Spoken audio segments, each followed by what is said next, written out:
Baik, perkenalkan nama saya Sinta Christine, NIM 1910416843. Saya akan menjelaskan materi tentang Supply Chain Management. Pengertian Supply Chain Management. Apa yang dimaksud dengan Supply Chain Management atau SCM?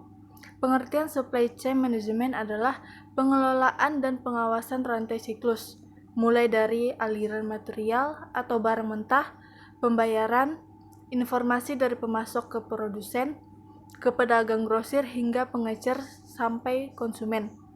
Dalam SCM, rantai pasokan adalah jaringan fisiknya, yaitu semua perusahaan yang berperan dalam pemasok bahan baku, memproduksi barang, hingga mengirimkannya ke pengguna akhir.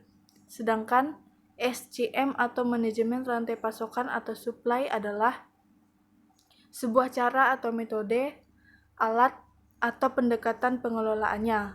Manajemen rantai supply melibatkan koordinasi dan integrasi semua tujuan tadi dan juga mereka harus memastikan pembiayaan bidang ini bisa dilakukan seminimal mungkin dengan membuat asumsi produk ada saat dibutuhkan dan juga tidak kelebihan stok.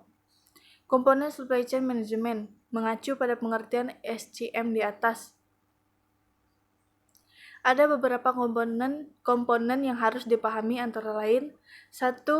Upstream supply chain. Upstream supply chain management mengurus hubungan antara perusahaan dengan vendor atau pihak lain dalam hal transfer barang. Jadi, barang-barang yang diproduksi oleh perusahaan tidak langsung sampai ke tangan konsumen, tapi disalurkan ke perusahaan penyalur lainnya. Misalnya, sebuah perusahaan yang memproduksi smartphone. Produk smartphone ini tidak serta-merta sampai ke tangan konsumen langsung, tapi pihak manufaktur akan mengirimkan produknya ke supplier. 2. Downstream supply chain.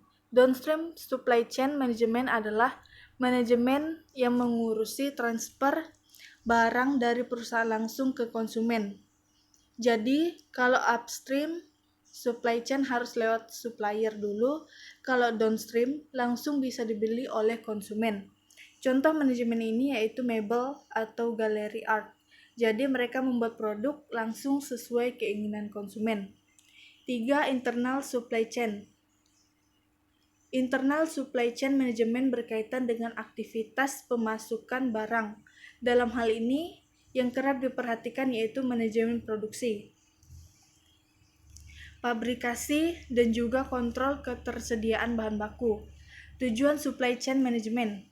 Menurut Stevenson, tujuan dari manajemen rantai pasokan adalah menyelaraskan antara permintaan dan penawaran secara efektif dan efisien. Beberapa masalah utama yang ada di dalam rantai pasokan berhubungan dengan 1. Penentuan tingkat outsourcing yang tepat. 2. Manajemen pengadaan barang. 3. Manajemen pemasok. 4. Mengelola hubungan dengan pelanggan. 5. Identifikasi masalah dan merespon masalah tersebut. 6. Manajemen risiko. Alur informasi yang akurat dan bergerak dengan mudah di antara mata rantai, serta pergerakan barang yang efektif dan efisien menjadi faktor kunci keberhasilan dalam manajemen rantai pasokan. Menurut Indrajit dan Joko Pranoto, ada beberapa pemain di dalam rantai pasokan, diantaranya 1. Supplier, 2. Manufaktur, 3. Distributor atau wholesaler, 4. Retail outlet, 5. Customer. Sekian penjelasan tentang supply chain management dari saya ucapkan terima kasih.